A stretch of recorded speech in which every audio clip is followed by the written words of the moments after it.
As my colleagues on the other side of the aisle and their counterparts in the other chamber tout their messaging bill here in the House, we have offered a comprehensive relief package that actually meets the scale of these crises. The HEROES Act, which includes over $900 billion in direct aid to states and cities. Collectively, we are facing a global pandemic, the worst economic crisis since the Great Depression, and a historic moment demanding this country reckon with a reality defined by centuries of systemic racism and inequality and oppression.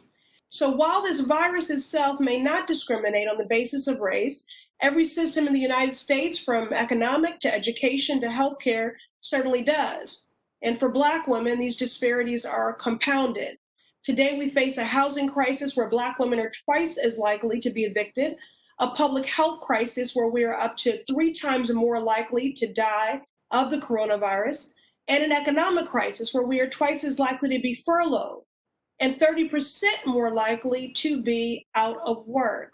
The Senate's refusal to act and the Fed's refusal to modify the terms of the municipal liquidity facility have hamstrung states and cities' capacity to manage these crises and to provide the necessary support to children and families, even as Chairman Powell has repeatedly acknowledged the disproportionate effects of this pandemic on people of color.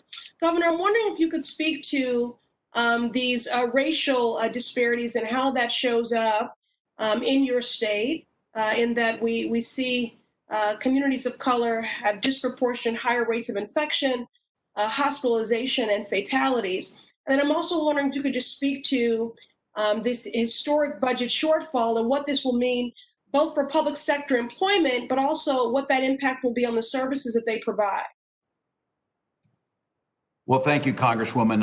I'm the last one standing, but I think it's appropriate that I do need to stand to answer this because I am the state where George Floyd was killed in front of the world. I think a lot of thoughts we had about ourselves, and I'm very proud. Minnesota ranks first in educational achievement if you're white. We rank last if you're Black. The same thing could be said about home ownership, about college attainment, about many of those things. And early on, when people were saying COVID was the great equalizer, you're exactly right. It was not the great equalizer. It exposed health disparities and everything else that came on. The problem is anytime you have an economic downturn, whether it was caused by the housing bubble or whether it was this case because of COVID, it is falling disproportionately on those communities. And I think we're trying to use this as an opportunity to address those systemic issues, to listen to communities as they craft solutions. But I have to be very candid with you. That is going to take some resources to be able to do. And this is not we're asking you to help us fix all of our problems. We're asking you simultaneously in a system as we address COVID to address it in the right way. So when we come out the other side of this. So I worry. And you're right, Congresswoman. So on the resourcing side of things and acknowledging those racial disparities, those health disparities, the HEROES Act also included a significant increase in the federal Medicaid matching rate, yes, or FMAP. So briefly, could you just speak to how important is an FMAP increase in your ability to really manage this pandemic?